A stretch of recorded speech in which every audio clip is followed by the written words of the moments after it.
and to have a little more conversational interaction.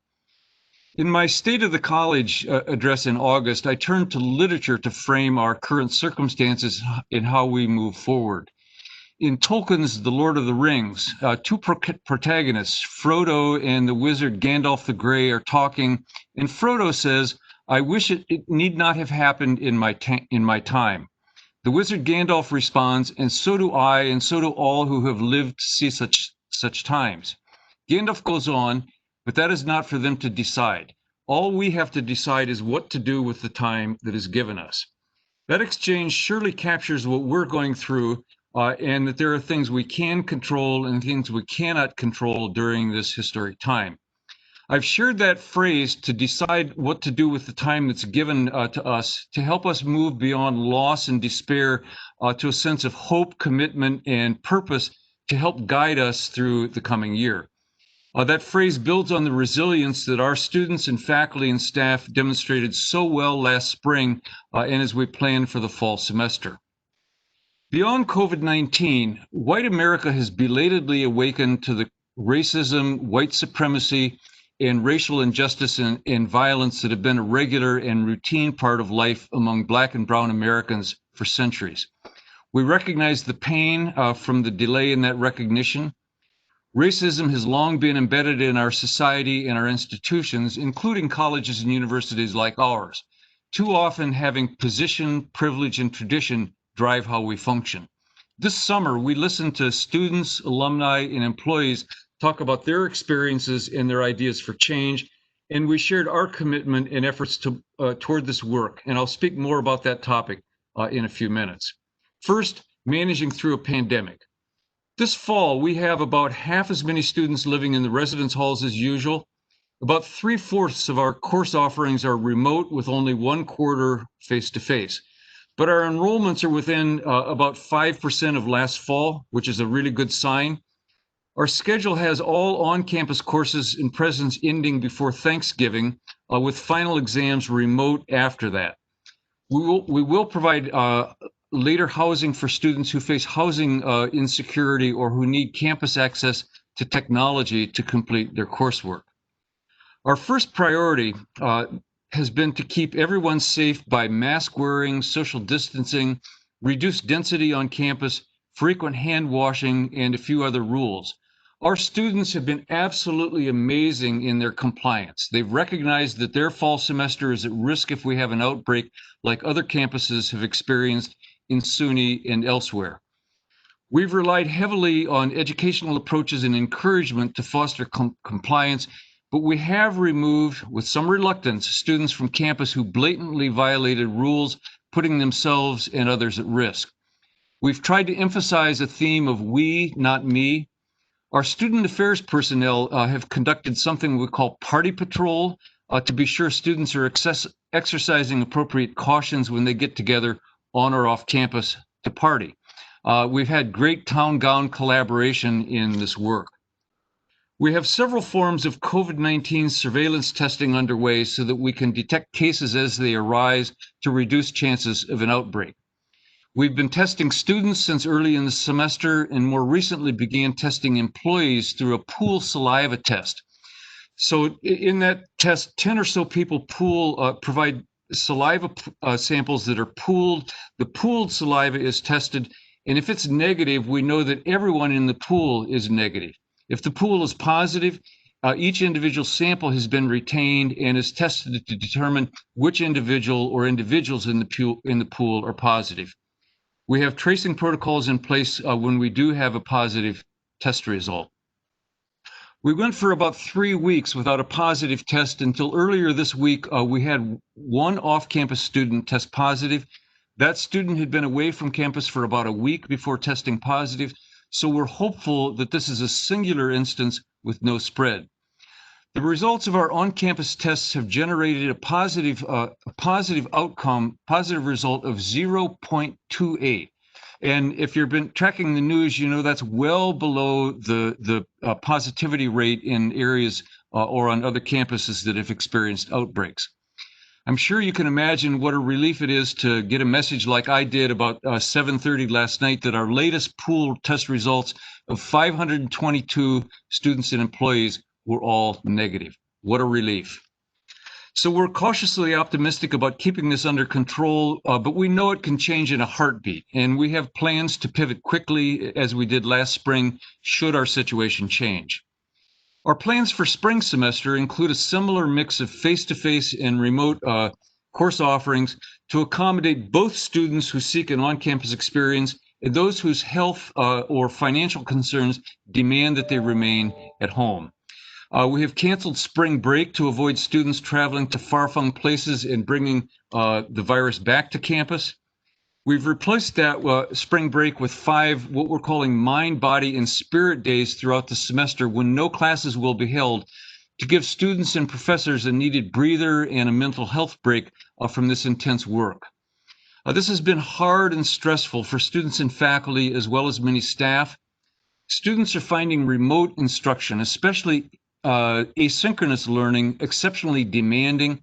And we know that faculty with family members and children to care for, and in some cases to teach their own kids as they study remotely, are finding that work very difficult. This is especially true for women faculty and for those early in their careers. We're planning a roundtable to be sure that people are aware of resources and flexibility that are available to support them through these difficult times, and we'll discuss other adjustments that we can make even as we recognize how hard many New Yorkers have been hit by the virus. And we're also planning a check-in in the next 2 weeks with students to hear more directly from them about how it's going. We know that careful communication and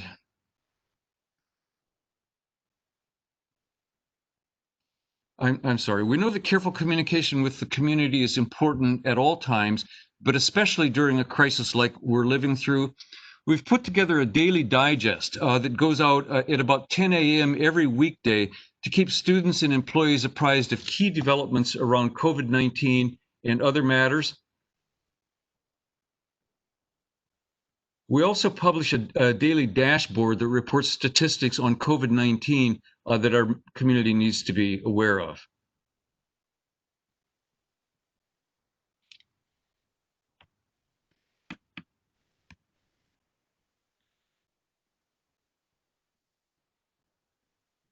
Pardon my disruption here.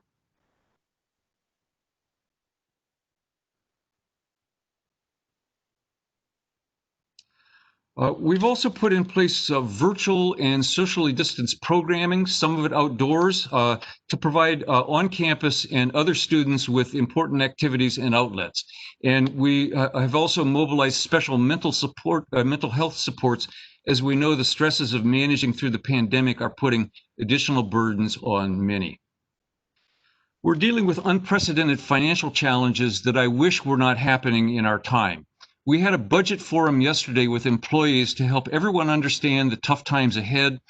And these are stemming from factors like potential cuts to state support, which at best has been flat for the last 6 or 7 years. We're also aware of impacts on family finances that threaten future enrollment and tuition revenue, increased costs related to managing the pandemic. For example, the pool test of 522 people that I referred to a few minutes ago cost us about $8,000.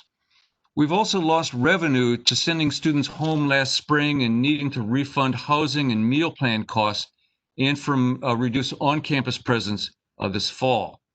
This reality will demand hard decisions that we will undertake through an open process involving the entire community, following some of the same approaches that we used in budget cuts during 2008 and 9 and 2010 and 11, even though the challenges that we face this year and next are without question more daunting. We will not really be able to move to more concrete planning on our budget until New York State and SUNY are able to provide us with firmer guidelines and constraints, and we know that will likely come after the November election. A major priority this year is to advance our efforts to be an anti-racist campus, recognizing both the urgency to make progress and the complexities that mean this is not an overnight task. Here are some updates on initiatives that we outlined in a June 30 message to the campus community. We've launched our bias reporting and support network so that students and employees have a clear path to seek support and redress when they've experienced bias, and when possible, to educate community members about the impact of their words and behavior on others and on the harm that they cause to the community. In the past, such incidents have been reported informally to key individuals or offices, but we know that some have not come forward because there was not a clear path to do so. The significance of this was reinforced for me in my discussions several weeks ago with our student who was verbally accosted with racial slurs recently in the village of New Paltz. It was clear from my conversation with the student and later with the student's parent that as awful as this experience was, being able to discuss it with others and to know that the college was not dismissive of the incident meant a lot. We want to be sure that no one going through such an experience returns to the residence hall room to process in solitude and in silence. We can't always prevent such incidents, nor can we always identify and pursue disciplinary or legal action against those who are responsible, but we can help with support like this. We've asked faculty governance leadership to review course offerings and pedagogy to better highlight course offerings about race, racism, and inequity in America so that we educate all of our students more effectively on these issues. We've asked the governance leadership also to review the diversity requirement in courses that qualify to satisfy that requirement so that all students learn the most critical, often discomforting topics in this realm. We're broadening the structure of our Diversity and Inclusion Council by creating a working group in each school that will coordinate with the college-wide Diversity Council to expand involvement and spur broader conversation and to build avenues for integrating this work into the curriculum, departments, and schools. The University Police Department has stated very clearly its intention to be an anti-racist law enforcement organization. Our UPD is one of only half of SUNY UPDs accredited through the New York State Law Enforcement Accreditation Program. Only 25% of non-SUNY law enforcement agencies in New York State are accredited, which requires meeting well over 100 rigorous standards. Our UPD chief recently mandated that all UPD officers participate in LGBTQ allies training. We continue our commitment to strengthening the Black Studies Department by supporting its regular 5-year program review this year, prioritizing the hiring of faculty in the department, and continuing to explore options for different space. We will continue the training we began last year for search committee members to improve our hiring of faculty from underrepresented groups. One outcome of that training and the changed thinking is that our faculty recruitment this past year led to 1/3 of new faculty hires joining us this fall being from historically underrepresented groups. These are important steps, but we must continue and amplify that effort. Here are a few other highlights that I would like to share before I open the floor for your questions. Your alma mater continues to fare well in national rankings, which we hope fuels your pride in your New Paltz degree in education. We were included in the Wall Street Journal's ranking of the best colleges and universities in the U.S., with recognition for great outcomes like our high graduation rates, our engagement, and the learning environment that we provide for students. We were ranked number 9 among public universities in the 9-state Northeast region by U.S. News and World Report. We received callouts as a best value school, number 3 among SUNY campuses, best colleges for veterans, top performers on social mobility, best undergraduate engineering programs, one of the 15 best MFA programs in New York, and recognition for our business graduate offerings in our speech language pathology program. You should hear they're a mix of the traditional and the new, and we're proud both of our traditions and of our innovation. One of the bases of those rankings is our graduation rates, and I will share my screen with you to show you these because they are such a great source of pride for us.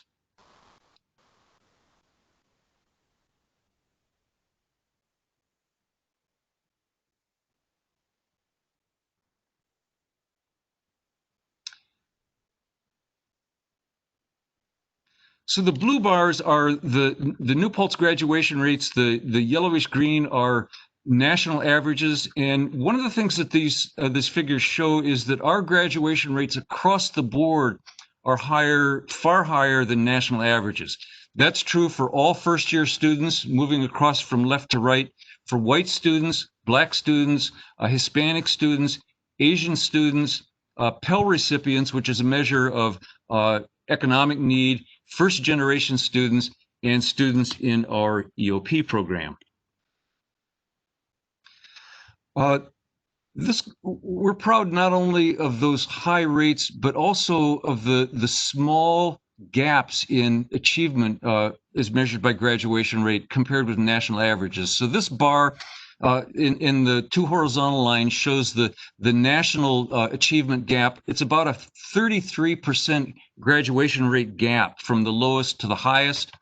And at New Paltz, we're extremely proud that all of our graduation rates for all of our students fall within a very narrow band. I haven't shown, and that includes first generation students, which we're not comparing with national averages, and graduation rates for our EOP students. I'm not showing here the graduation rates for students in our Scholars Mentorship Program, which by the latest measure were above 80%. So again, we're extremely proud of those patterns.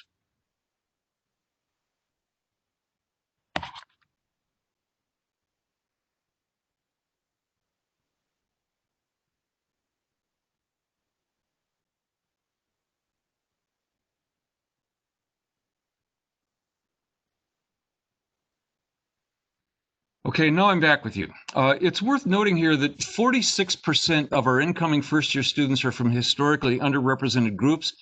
That's down only slightly from last year's record 48%, and that's up from 28% of our incoming first-year class a decade ago being from historically underrepresented groups. We're proud to be a destination for such a diverse student body, and that makes the anti-racist actions that we're working on all the more critical to our future. I wish that you could all be here on campus to see the many improvements in our buildings and physical environment, our new science building, engineering building, many renovations, impeccably managed grounds. There's a sense of pride among students who enjoy and value living and studying in spaces like these. We know that the beauty of the campus is a major selling point in our ability to recruit new students, and we see that as critical to our future in a challenging demographic environment. I'll close with this great news. We're completing the college's first ever major fundraising campaign titled Soaring Higher, the campaign for SUNY New Paltz. We're at about 98% of the way towards our $23 million goal. Last spring, we raised more than $64,000 in just 6 weeks for the SUNY Student Crisis Fund, which qualified for a $54,000 match from SUNY. Since March, we've distributed more than $39,000 to 49 students to help them get through financial crises and remain in school. The stories of these students are compelling testimony for the value of that support, and we're grateful to everyone who's been so generous in supporting that and other efforts. With that, I will stop and let us move on to Q&A and conversations. Thank you for listening and for being here.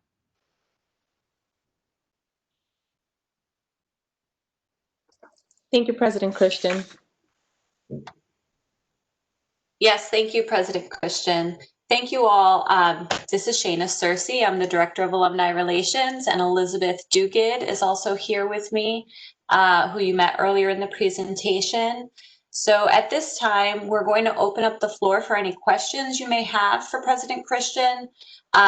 What you can do is in your chat feature, which you can find on the right-hand side of your screen, all the way at the bottom, that chat bubble, if you click on that, we are there waiting for any questions that you might have. You can type them right in and we will ask those to President Christian. And if there aren't any right away, I could certainly dive in with one or two that I got from some council members earlier on. Okay, so President Christian, one of my council members earlier, I asked them if they would have any questions for you if they weren't able to make it and I knew you were going to be covering a lot of things about COVID and the current state of affairs on campus. They wanted to know, and you touched on this a little bit, but how are students doing with virtual learning, and even the on-campus students? How are they doing with morale in general between classes? Is there anything going on in that fashion? You know, I'm still able to go on walkabout around campus as I did in the old days, should I call them the old days. And as I walk and talk and interact with students, I'm impressed with their upbeat attitude, their gratitude to be here. But we know it's hard, and we've heard from students that asynchronous remote courses are those in which a student signs on their own to work on course material on their own time. There's not a designated class meeting time as there is for a face-to-face course or a synchronous online course. And we're finding from many students that the asynchronous courses are particularly challenging. We have a higher rate of withdrawal from course withdrawals from those courses. We know that students are also dealing with some isolation, some sense of separation, and this is partly why we're trying to provide as much socially distanced and virtual activity as we can. We also have in place a number of mental health and psychological supports for students who are dealing with perhaps heightened mental health stress during these times. Excellent, thank you. There's a follow-up here that about you talked about the graduation rates that we're doing really wonderful. We have a question here about, are we concerned about that for the future in the current state of affairs, and what does commencement look like in the spring? It's not clear what commencement will look like in the spring. And I think everybody recognizes that we don't have full latitude in gatherings of that type. We operate by SUNY and New York State guidelines on gathering size. And so, we just don't know about the course of the pandemic and what things will look like in May and what the directives will be. We're beginning to look at a variety of options, including a virtual ceremony if we have to do that again, or the possibility of some really low density, socially distanced in-person recognition for graduates if we can pull that off. But that's still very much up in the air. We continue to provide great support for students. We hear from students how much the faculty support and engagement means to them, and how much that means to their continued commitment to continuing their education. So we're optimistic that the combination of the great work of faculty and staff, the commitment of our students, and their hard work, we will be able to sustain that effort.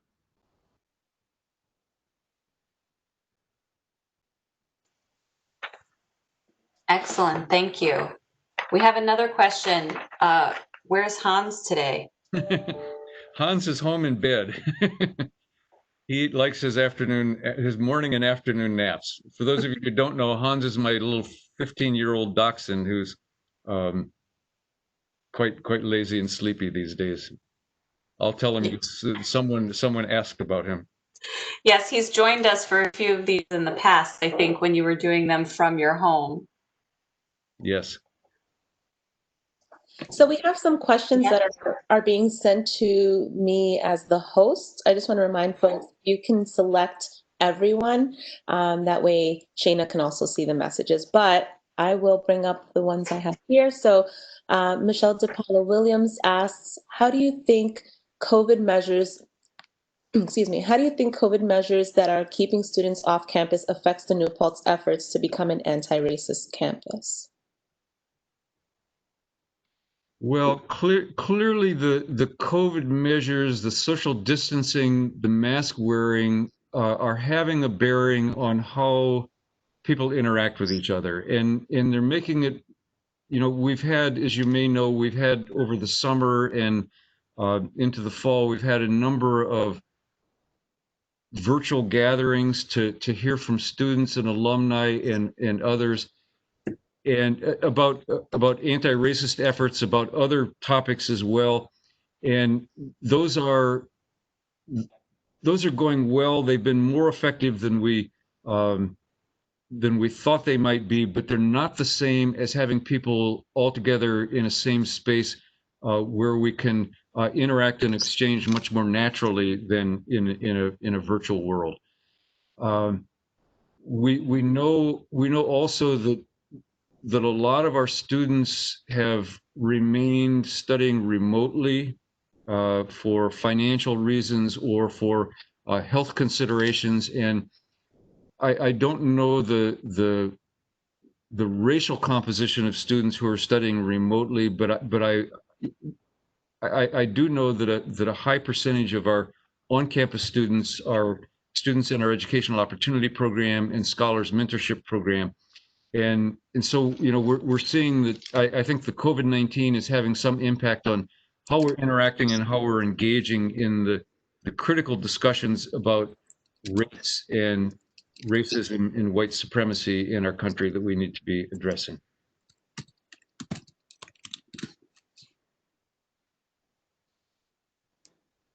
Great, thank you. So we have another question by Ian Weitz. He says, what has been your experience as well as those of other administrators in addressing family concerns about students given the pandemic, especially for first-year students who are also navigating the beginning of their college experience?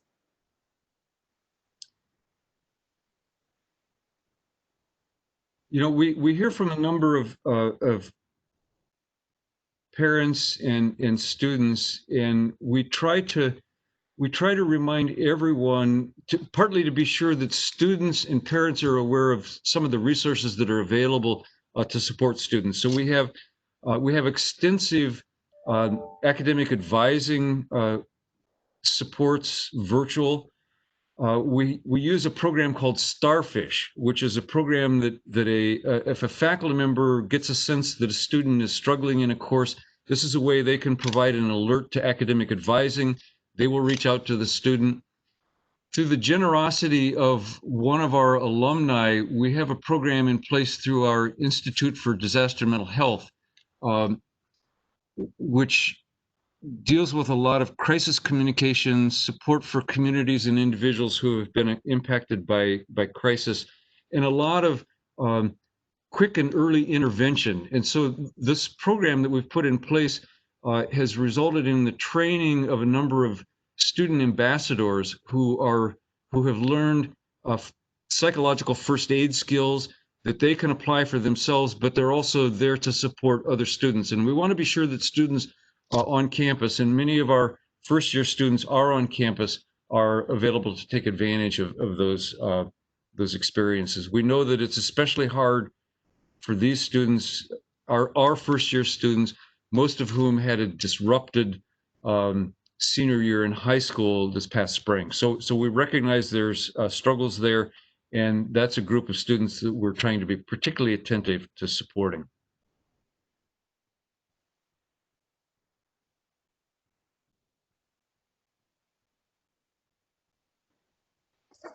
There's a follow-up question Craig Capello mentions. He says, follow-up on lifelong learning. Asked at an online conversation, audit of classes via distance learning. This can be a way for alumni to continue learning by taking a course. This may be valued at in-state tuition fee without credit for capstones, ? Could you repeat that question? Sure. Actually, let me see if I can. I feel like there's a few questions kind of chained together. So let me see. Craig, would you like to ask the question? Thank you. Oh, sorry. Nice to speak with you in this harrowing time. Glad you're here. The first question is for the Indigenous Peoples Day that we celebrated Monday, October 12th. The college calendar was updated with Indigenous Peoples Day, I noted, for the first time. What's your thoughts on how the college relates to Indigenous peoples day and how we can celebrate and honor those related to the local tribes related to the college institution. A couple pieces I would say there. One is that we made that that decision on the academic calendar to change Columbus Day to Indigenous People / Columbus Day, recognizing that there's some sensitivity that Columbus Day is indeed a designated federal holiday. So we for the moment at least, we're providing that dual recognition. You may be aware that the last couple of years we undertook a process to evaluate names of on several of our campus buildings that were tied to the original Huguenot patentees, each of whom were slave owners. And we undertook that process. That resulted in a name change on those buildings. We're also working on we're calling a contemplative space that was down along one of the Gunk Ponds. And what the purpose of that contemplative space is to provide obviously a place where people can reflect on a more fulsome coverage of our local and regional history, but also to recognize that the legacies and contributions to our history that need to include Indigenous people whose land we're all on, enslaved Africans, the original Huguenot settlers, subsequent waves of immigrants to New York and the U.S. And so that's a piece that we're trying to broaden the understanding of future students and the opportunities that they have to learn about that history. Well, it is an interesting history, and if you look at the college date of the founding, the original building was built by slaves, and the college has to take ownership of that as well. The foundation of the college academy was built on slave labor, those buildings on the original site. So it's an interesting conversation. So I assume you're referring to the New Paltz Academy, which was the precursor of SUNY New Paltz. Well, that's what the college indicates as its date. Yeah. Well, we indicate that as precursor institutions. Our oldest building on campus, which is still here, is Old Main Hall, which was built in 1908. I understand that. I just wanted to state that when we look at that contemplative space, we include that the history of the college, if we say it is the date, if that is the date, then it is really a date we have to look at from that angle. Oh, absolutely. As well as the financial resources that later descendants carried forward to support the college in different forms that in some ways were tied to the financial outcomes of slavery in New York. Did you have a question, Craig, about auditing courses?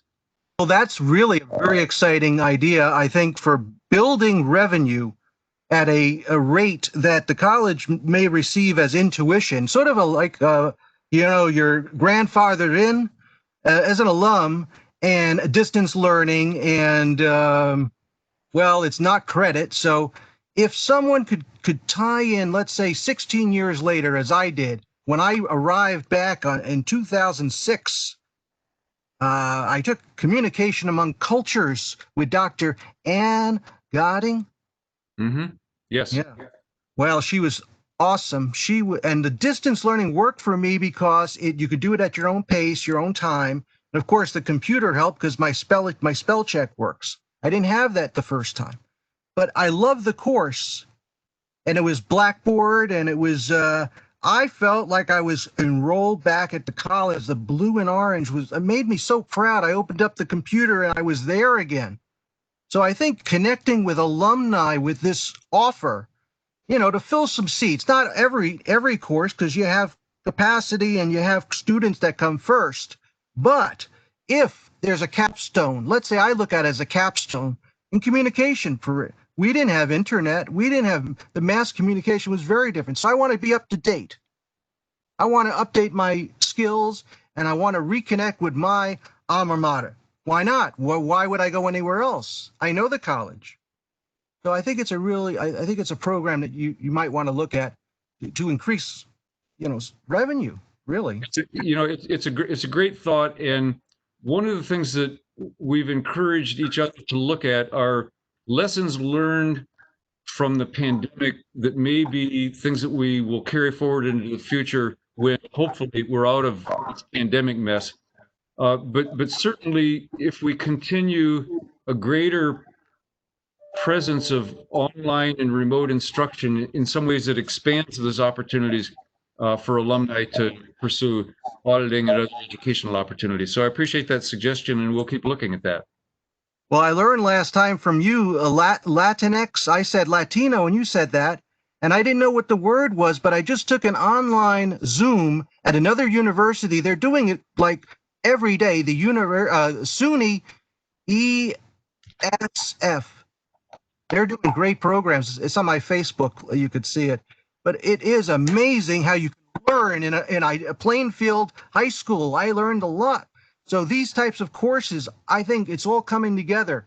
The college should really look at how you can branch out. So I just want to say about the sojourner. I'm sorry, I apologize. No, that's fine. Sorry, this is Shane. It's so hard in this format. Thank you so much. I just wanted to jump in with a couple of other questions from people that were rolling in, if that's okay. Oh, well, I defer to you. Oh. No, that's absolutely. We can come back if you have another question. Thank you, Craig. I also had another question from Millard Roper. What is the status of athletics at the college currently? Well, obviously, fall sports are canceled. There's nothing going on. The presidents of the SUNY, the SUNY Athletic Conference, that includes the comprehensive campuses, the Plattsburghs, the Potsdams, New Paltz, Cortland, and so on. We are having a conversation on Monday to come to grips with a decision about winter sports and whether those will happen or not. Lots of concern about health and safety, about travel and safety related to travel. So it's uncertain what we will do there, and certainly some of the outbreaks of COVID on other campuses across the country tied to athletics and athletic teams give us all pause. Our student athletes are still working out in small groups, remaining fit, continuing to hone their skills, masked indoors and out. I drive periodically past the turf field and see women's field hockey and lacrosse out practicing, all wearing masks.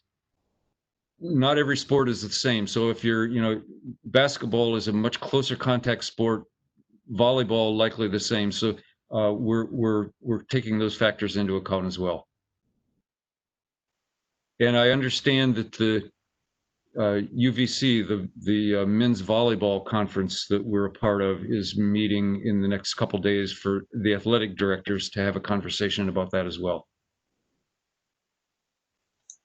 Thank you. Yes, we certainly miss our athletics teams. I will say that the athletics department does an excellent job with all of the practicing that's going on right now, the distance practicing. They're all masked, but they're recording it all on social media. A lot of the pictures of them practicing out there and working on their skills. It's really fun to watch. So Facebook and Instagram, if you want to follow the athletics page, you can see all of our athletes working hard to stay in shape during this unprecedented time.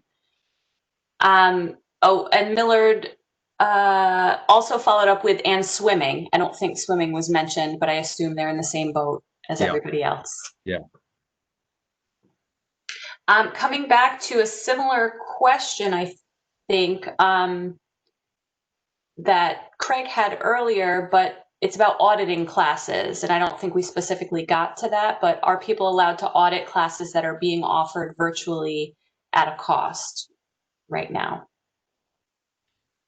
You know, I have to say that I don't know that conversations about auditing have come up at all in the current semester. And to my knowledge, our standard protocols for auditing courses remain in effect. So yeah, by all means, check on records and registration, and you should find information there about course audits.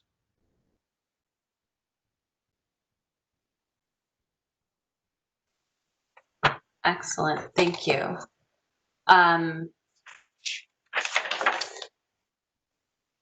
If there are any other questions, you guys can type them in the chat.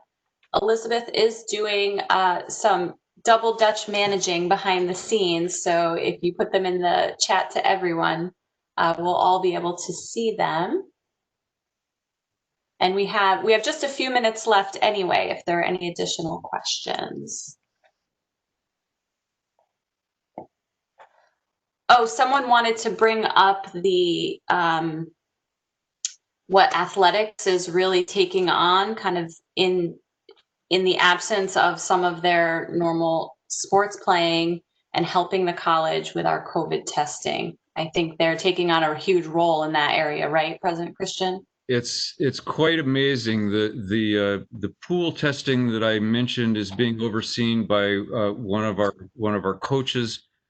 Athletic trainers, because their demands have changed, have been trained in contact tracing, and so they have been quite remarkable in helping us keep that testing and tracing program operating so well and so effectively.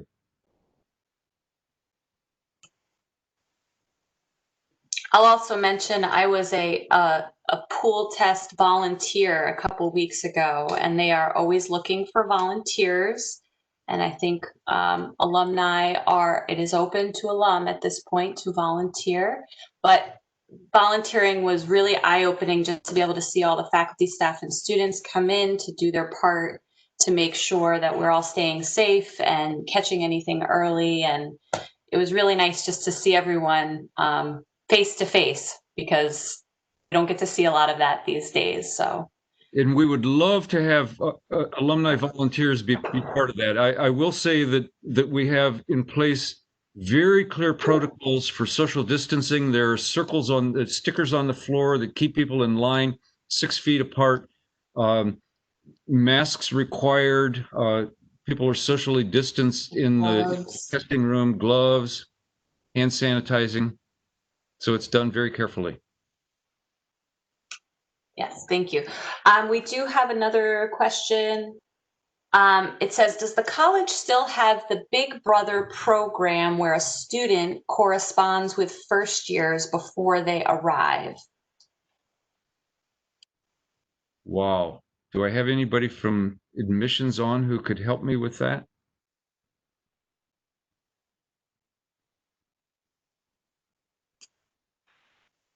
I don't see anybody in there, but I could certainly speak a little bit to what I know from my days in admissions. Please, that would be great. Thanks. Yeah, of course. They do a lot in admissions to not a one-to-one matching up of student to student, which is what I think you're speaking about, Millard, in terms of like a big brother, big sister type of program.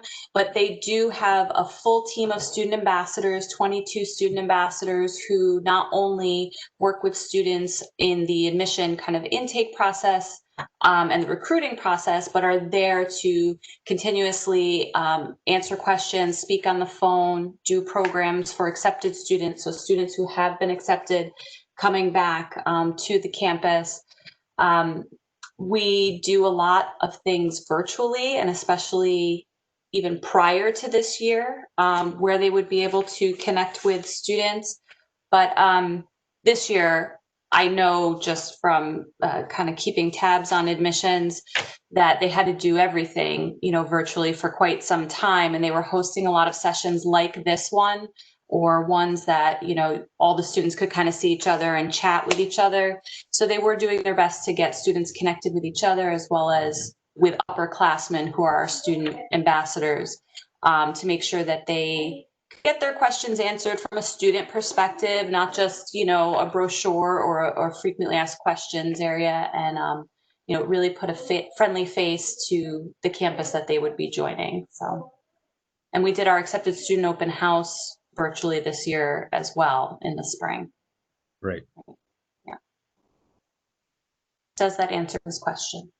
Even in pre-pandemic times, the social media connections between incoming first-year students were quite amazing. Students would develop relationships with roommates and establish friends, so that when they arrived in campus, they were not quite as alone as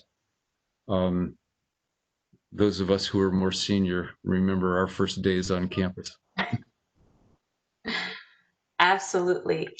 He says that he actually received a letter from a student on campus, so he knew who he was looking for when he got here. Oh, So that's nice. yeah.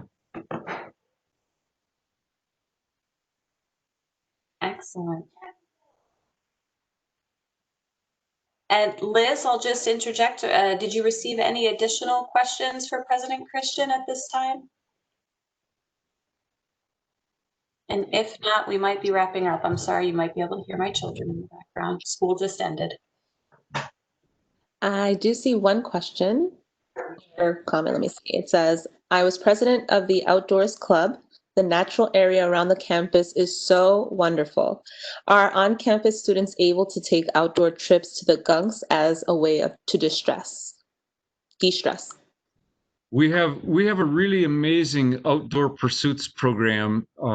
Obviously, one of the issues right now is transportation. So, you know, we've been, and I think the organizers of that program and students have been very cautious about getting 3 or 4 or 5 people in a private vehicle to drive up to the gunks. I know they've been doing things outdoors on campus. There's a program that I think faculty in biology have organized. It's called lowercase I Naturalist, and it's an opportunity for members of the community to take photos, outdoor photos, and post them and share information. So that's generated a lot of interest in outdoor activities. I know there has also been a sunset yoga activity out on the turf field that a lot of people are engaged in. I think, and I know that there have also been some walks and hikes from campus down to the rail trail for organized walks, socially distanced and masked. But clearly the safety concerns are dominating some of those opportunities right now, unfortunately.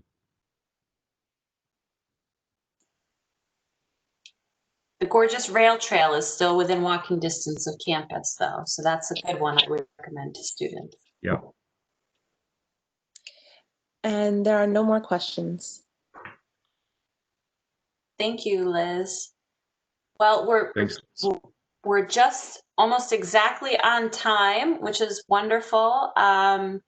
So if there are no more questions, I will turn it back over to President Christian for a final farewell, and thank everyone for joining us this afternoon for this alumni reunion presentation with President Christian. I want to thank him so much for his time this afternoon and spending it with us in this uncharacteristic format for reunion, and hopefully we'll all be together in person next year, where this will be a lot more engaging and a lot more fun. But thank you all for your wonderful questions, and thank you, President Christian. Thank you all for joining us. Be well and be safe, and pay attention to the other opportunities going on here, Alumni Reunion Weekend, with our Heritage Awards ceremony this evening, the Lantern Society event tomorrow. I think there are some other activities that people probably are well familiar with. So we appreciate your continued commitment to your alma mater. I hope everybody is well and safe, and that you continue to connect with SUNY New Paltz. Thank you.